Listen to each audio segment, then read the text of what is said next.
Saludos, mi nombre es Smarlin Paulino García. Hoy le estaré hablando sobre los genitales masculinos.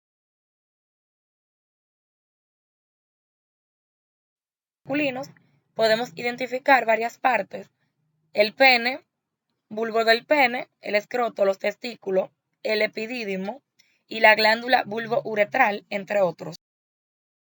Mencionando acerca de las generalidades de los testículos. Los testículos, que son dos, constituyen los órganos productores de los espermatozoides, son también glándulas. Están situados inferiormente al pene en el escroto. El testículo izquierdo desciende generalmente un poco más que el derecho.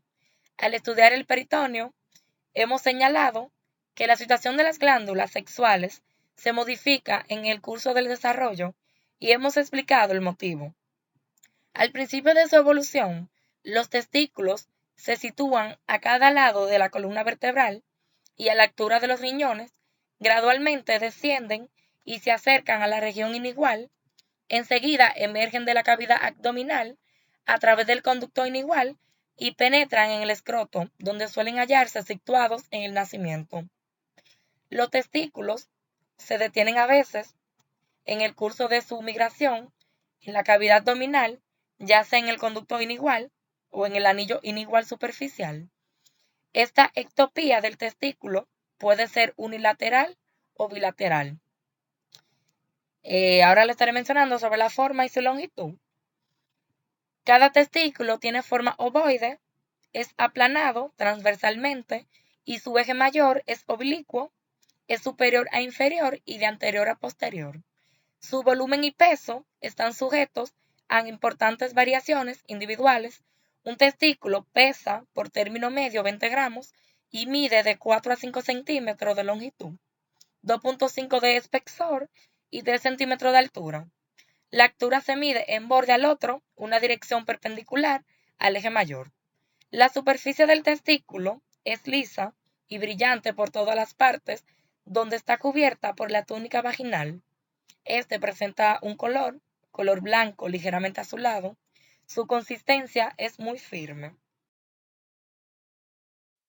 Sobre la configuración externa y sus relaciones. Cada testículo presenta dos caras, una medial y otra lateral. También tienen dos bordes, uno anterior y otro posterior, y dos extremidades o polo, uno superior y otro inferior. Podemos decir que la cara medial convexa y está recubierta en su mayor parte por la túnica vaginal. En la cara lateral también es convexa y está en relación superiormente con el epidídimo. Esta se une a la cabeza y la cola del epidídimo. En el borde posterior es de hecho posterior superior, es ligeramente convexo y se relaciona con el epidídimo, con los vasos del cordón espermático. En el borde anterior es anterior inferior, convexo y libre. Está relacionado en toda su extensión con la túnica vaginal. En su polo superior o extremidad superior está cubierto por la cabeza de epidídimo. En el polo inferior o extremidad inferior no está cubierto por la túnica vaginal, sino que sirve de intersección al ligamento escrotal. Las vías espermáticas.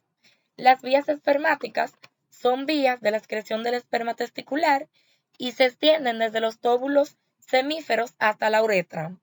Estas vías están compuestas por varios segmentos, de los cuales podemos encontrar túbulos semíferos rectos, la red de testis o red testicular, los conductilos eferentes, el conducto del epidídimo, el conducto deferente, la vesícula seminal y el conducto eyaculador. También le estaré mencionando los túbulos semíferos rectos. Son los conductos excretores de los lobulillos. Los tóbulos seminíferos de un mismo lobulillo se unen en un solo conducto colector como estrecho y rectilíneo que ocupa el extremo superior del lobulillo.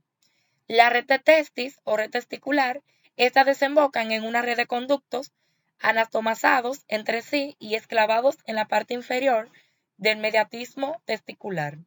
Los conductillos eferentes del testículo.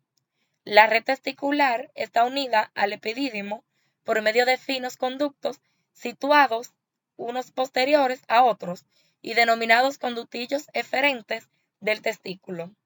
Le estaré mencionando acerca del epidídimo.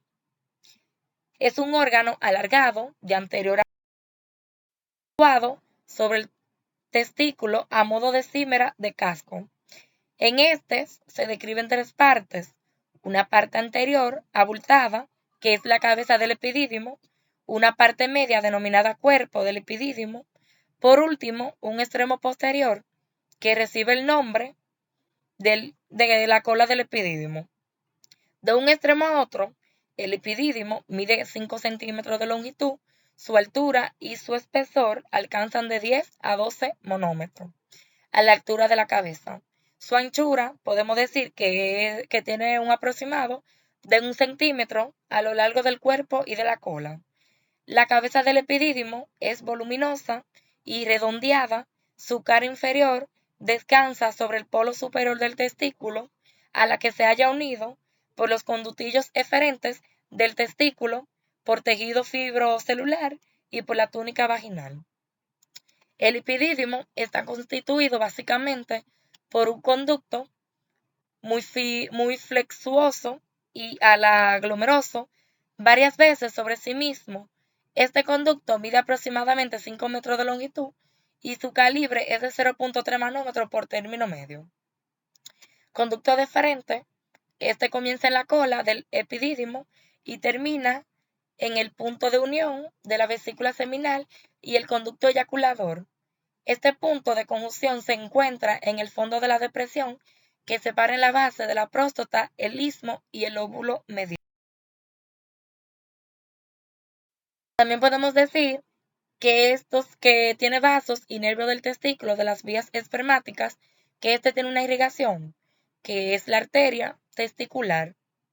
El epidídimo, al igual, está irrigado por la arteria testicular y por la arteria del conducto deferente.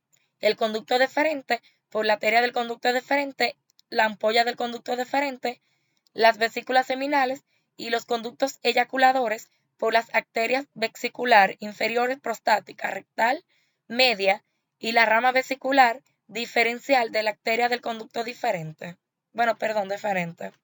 La arteria testicular desciende al escroto en medio posterior a las venas del pleso pampiniforme,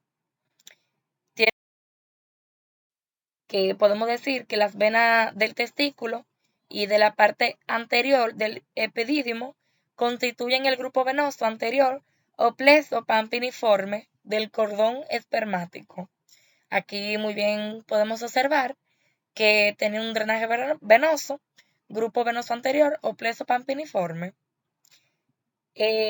Las venas de la parte posterior del epidídimo forman el grupo venoso posterior o pleso testicular posterior de cordón espermático.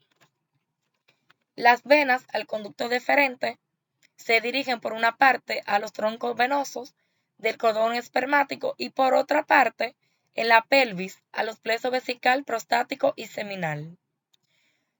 Las venas de los vesículos seminales y de los conductos eyaculadores terminan en esos mismos plexos. La vía terminal del testículo derecho es el nódulo linfático, situado a la altura al borde inferior de la vena renal derecha, y la vía terminal del testículo izquierdo, que ésta desemboca en un nódulo linfático situado anteriormente a la vena renal izquierda. Podemos también observar que tiene nervios, que pleso celíaco por medio del pleso testicular y del pleso hipogástrico mediante el pleso deferencial. Proceden del testículo y del epidídimo, proceden del pleso celíaco por medio del pleso testicular y del pleso hipogástrico inferior mediante el pleso